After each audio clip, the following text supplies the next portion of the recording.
Okay, mayong mudto na usab kanatong tanan Luzon, Visayas, Mindanao. Mayong mudto Philippines, mayong mudto world, mayong mudto universe. Sana na pud kita mga higala. Dili nga atong tulumanon sa kahanginan, CUNA, Catechesis on Air. O ako lang gihapon kini ang iyong ubos nga alagad, Reverendo Padre Edwin Academia Akab. Abino adlaw na usab karon nga sa matarong adlaw, Huwebes na. Pizza 24 ni ining bulan sa Agosto o fiesta karon ni San Bartolome Apostol, no, usa sa mga dagko nga haligi sa Katolikong simbahan nga mao si San Bartolome Apostol, usa sa mga apostoles ni Kristo. Abino atong timbayaon di ay ug mayong mudto ang atong talahorong obispo Bishop Julito B. Cortez. Wala siya diri karon mahigala, no. Doon na siya lakaw unya ang atong caretaker karon mao si Monsignor Glenn Corsiga, ang ato ang Vicar General. Ato po dahil nga timbayaon ug may mudto ang tanan gyud nga mga kaparian, Lukop, Kabisayan ug Mindanao, both religious and diocesan. Ang ato po mga kamadrihan, kumusta na mga sisters, no? Na ang hinaot kita nga kitang tanan gyud ania sa kapiskay sa panglawas. Abino ato di ay nga timbayaon usab ug may mudto ang ato mga lay ministers nga kanunay usab nga nagsunod din atong programa, may mga nagkalain-laing mga mandated organizations atong Katolikong simbahan. Of course, sila ang ato ang mga MBG, Mother Butlers Guild, ug ang nagkalain-lain nga mga mandated organizations, mga lay ministers, mga MBG, mga sakristan, mga nagkalain-lain nga mga kalihukan, no, nga ato ang nga naglihok gayud sa Katolikong simbahan, no, ato nga timbayaon og mayong mudto. Bueno, nga nagmay lang hisgot-hisgot mahigala, no? Mahal kayong palan-o ka mga palaliton karon tungod sa gitawag natong inflation.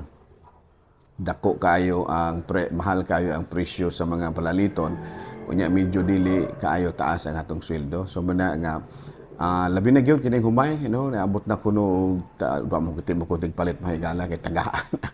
Tagaan ra man kog bugas sa ako mga parokyano, pero nakadungog ko nga dili na moubos sa 50 pesos ang presyo sa bugas humay. Ang kinabaratuhan ko no kining ayungon rice naa sa mga 50 pesos. So nauna na kinabaratuhan pero nindot kay pagahumay na. No, tungod lagi kana diri man ni locally produced man, so muna nga medyo bulo barato, pero ang uban ko no maabot ko na gani ko og 58, 56 ingon ana. So mahal-mahal na gyud. So muna nga I would like to suggest nga atong iubos ang ato ang rice consumption. Mas maayo siguro nga kabalik kay mahal pong ulutanon. So magtanom-tanom na lamang ta. We will start kini bitawng gitawag na to sa English og backyard gardening. Kini backyard gardening ba para nga medyo ang atong konsumo sa humay di na kaitaas. Kay ngano man kita man go mga Pilipino kusog kita mga og bugas humay nya kay mahal naman.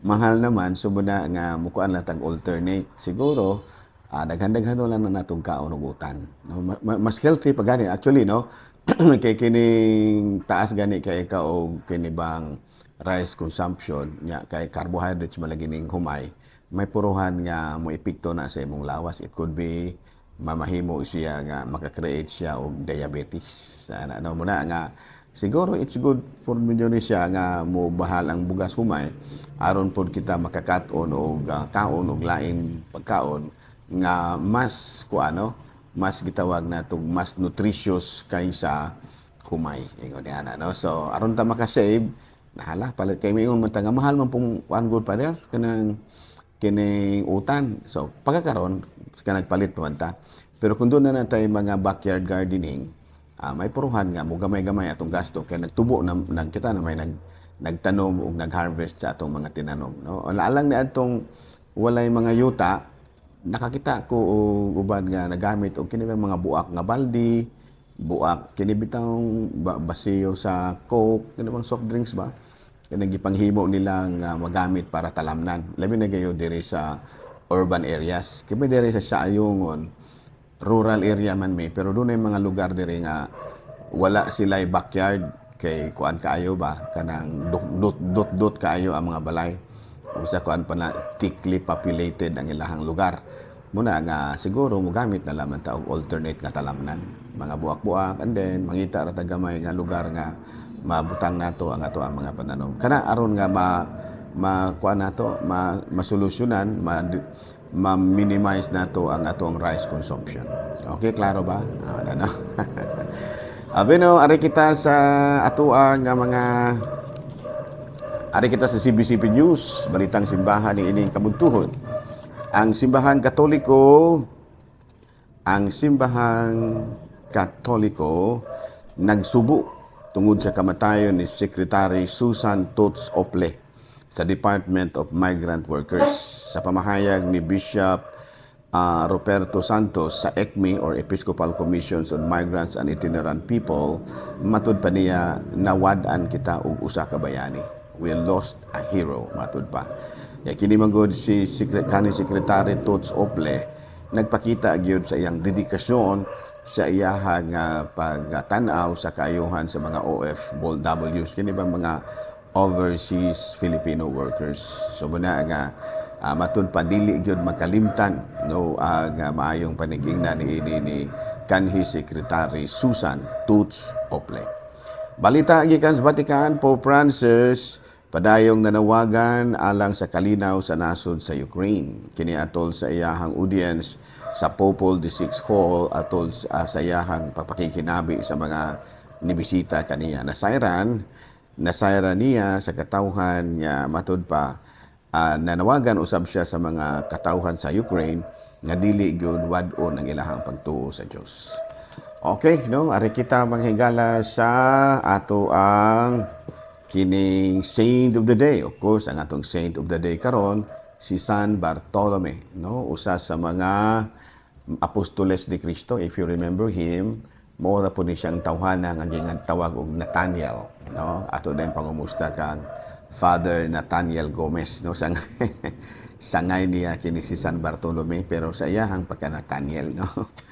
Abi no, kini si San Bartolome or Nathaniel, no?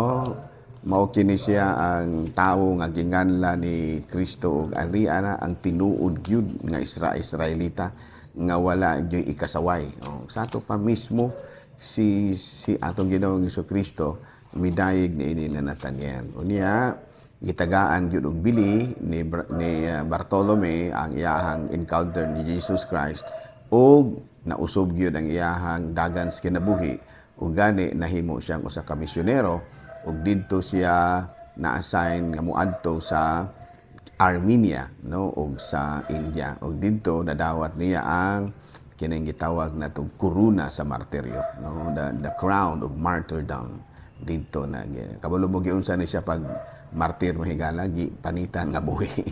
Gipanitan nga buhi in taon kining atong igsuon nga si San Bartolome tungod sa iyahang pagsangyaw sa pagtulunan ni Kristo. Tungod niadto, tungod sa iyahang dugo, no, ang India nahimong Kristiyano ug ubay-ubay pa nga mga lugar nga nahimong Kristiyano tungod ni San Bartolomeo, apostle and martyr. Okay, no? Bino ari na kita manghigala sa ato ang catechism. What is literal interpretation? No? What is literal interpretation? Literal is the interpretation is finding the meaning of a passage from the Bible that the author of that passage intended to convey.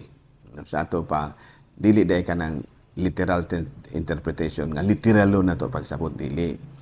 Nga ato o ang intindihon o ato ang hubaron ang ebanghelyo, ang atong nabasa sa Biblia, sigon sa intensyon sa nagsulat. No? Kaya lisod man kayo o lahi ang imuhang paghubad, lahi pod ang intensyon sa nagsulat. No? The meaning that the author of the passage of scriptures intended to convey. So sa atong nasayran manghigala, ang Biblia manggod may mga parte nga gisulat nga gitawag natong poetic books, no? Kining Job, kining Salmo, kining Ecclesiastes, kining Song of Songs, no, mga poetry and song sayings, no, kining poetry and songs, kining kini kuan. So this should be interpreted as such, no, nga poetic gani dili gini mo na literal pagsabot kay kanang mga poem dili ba na siya in reality na agad pananglitan, no, moingon ka nga kana bitaw matimpong dunay coronation speech bitaw nya moingon nga kutluon ko ang mga bituon sa langit ug kanang kuhaon ko ang bulan sa langit sa kalangitan ug ihalad sa imong tiilan. Dili man nimo na ma-interpret literal kay poetry man na, poem man na siya, no? Sa to pa ingon na ana po sa Bible, there are passages in the Bible that is intended as poem. Ya doon na po yung mga laws, no? Laws and rules kining naa sa Deuteronomy, Judges and Samuel, mga historical books ni siya, no, mga laws and rules nya mga historical books kining Judges, kining Samuel, historical books kini po di ang Deuteronomy, Exodus ingon ni ana, no, wisdom of course mga kanang kalantips pangis mga sayings o proverbs, no, kana bitawng mga panultihon dili po nimo na ma-interpret. So na kadang giingon nga literal interpretation dili ka makahimo ni ana kung dili ka lalom kaayo og panabot sa Biblia, wala kay teolo kana bitang biblical background, no, ka kumudikta na kag interpret sa Bible unya wala kay gitawag na tong background kung unsay mga style sa pagsulat ni ana, may puruhan nga masalaag ka. No, muna nahitabo sa uban nga mga sikta, no, nga literal ra gyud nga as in ug unsay ilang nabasa mao ra pod, which is wrong, dili na siya mao. There are parts of the gospel of the Bible nga poetry and songs, laws and rules, historical, wisdom, sayings, and proverbs. And atong baliko na, number 1, poetry and songs. Number 2, laws and rules, R-U-L-E-S. Dayong 3, historical. Number 4, wisdom, sayings, and proverbs. And number 5, gospels, of course, and the 6th letter. Ingon ni ana, may mga parte sa Biblia nga ingon ni ana. So, dili ta masulama pag-interpret na ana, kaya na malibog unya ta. Okay, another question. Itong gibonitor ang oras mahigala kay napapila yung schedule.